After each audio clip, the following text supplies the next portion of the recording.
Welcome to my YouTube channel. अच्छा जी student, आज की वीडियो में हमने जो अपनी 9th क्लास की फैशन डिज़ाइनिंग की बुक है, हमने उसका पहला चैप्टर पढ़ लिया हुआ है।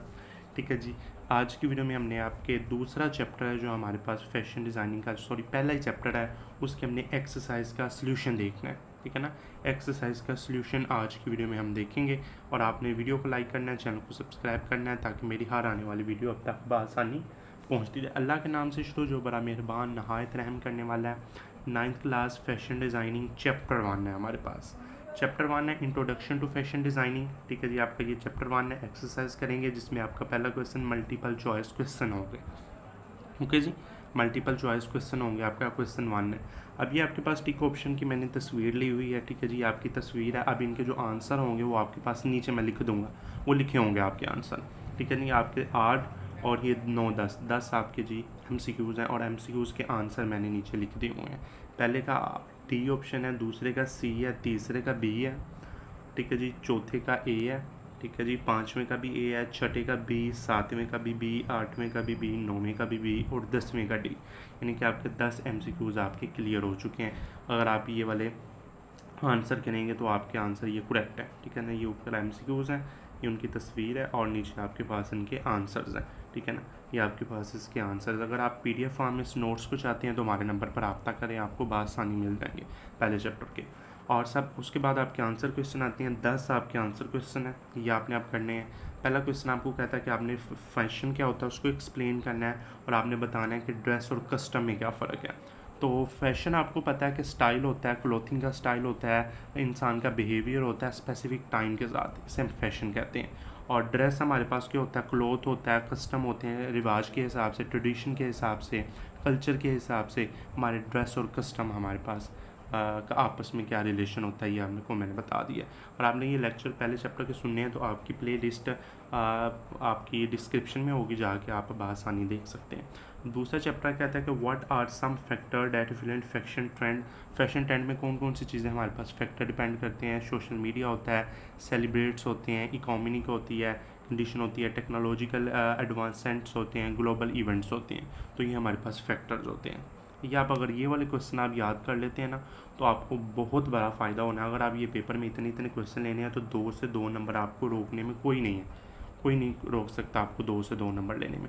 ठीक है ना। What are the category of garments for man women and children. Man women और चिल्ड्रन में हमारे पास गारमेंट की क्या कैटेगरी है। ठीक है जी, और वो आपको मैंने बता दी हुई है गारमेंट की, जिसमें कुर्ता पजामा है। ठीक है जी, हमारे पास वुमेन के लिए है और आदमियों के लिए हमारे पास ये जी शर्ट्स आती हैं, जीन्स आ जाती हैं।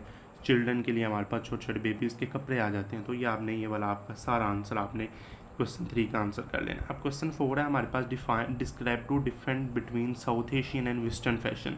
साउथ एशियन के फैशन और वेस्टर्न फैशन के आपस में क्या फ़र्क है, तो वो आपने बताना है कि साउथ एशिया हमारे पास क्या क्या फ़ैशन करते हैं और हमारे पास वेस्टर्न एशिया हमारे पास जो फैशन है उनमें क्या क्या ट्रेंड होता है। तो आपने ये वाला आपने जी पहला आपने ये वाला क्वेश्चन आपका इसका आंसर हो गया। अब 5वां क्वेश्चन है, explain the role of fashion designer in shopping modern society. Modern society में fashion designer play important role हमारे पास करता है सोसाइटी को क्रिएट करने के लिए, ट्रेंड के हिसाब से, कल्चर के हिसाब से। और हमारे पास ये स्टाइल, ब्यूटी, इनोवेशन, ये चीज़ें हमारे पास इसमें इस्तेमाल की जाती हैं। अब 6वां क्वेश्चन है, what are the 2 main seasonal collection in western fashion. Western fashion में 2 क्या चीज़ें अहम हैं, तो यानी कौन कौन से सीज़न में हमारे पास ये फैशन किया जाता है, तो वो स्प्रिंग समर में, ये एटम और विंटर में।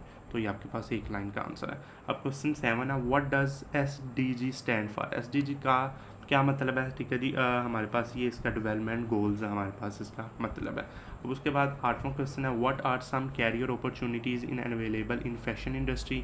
फैशन इंडस्ट्री में हमारे पास कौन सी कैरियर अपॉर्चुनिटी हैं और वो आपने देख लेनी है। स्टाइलिंग है, मैन्युफैक्चरिंग डिज़ाइन है, मार्केटिंग डिज़ाइन को करने के लिए फैशन जर्नलिज्म है, हमारे पास टेक्सटाइल डिज़ाइन है, फोटोग्राफी डिज़ाइन है, फैशन इंटरप्रेन्योरशिप है। ठीक है जी, इवेंट प्लानिंग है, तो सारे डिज़ाइन में आ जाता है। ठीक है ना। इवेंट प्लान करना तो वो भी आपने डिज़ाइन ही बनाना होता है।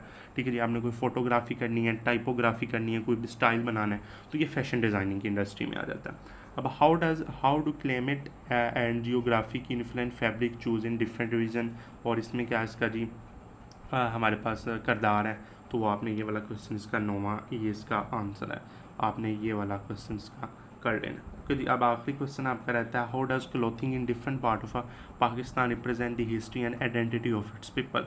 तो आपने बताना है कि हमारे पास जो डिफरेंट क्लोथिंग होती है, ड्रेस होते हैं, वो पाकिस्तान की हिस्ट्री को किस तरह आइडेंटिफाई करती हैं पीपल की। तो वो आपने कर लेना। ठीक है जी, सिंधी क्या पहनते हैं, बलोची क्या पहनते हैं, तो वो हमारे पास ये जी आपने ये वाला आंसर इसके कर लेना अच्छे तरीके से।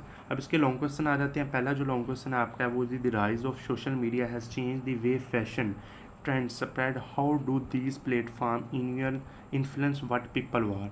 तो आपने क्या करना है कि इसका जो आंसर होगा वो आपका टॉपिक नंबर 1.2 है। ये मैंने आपको टॉपिक मेंशन कर दिया अपनी बुक से, टॉपिक नंबर 1.2 आपने देख लेना है।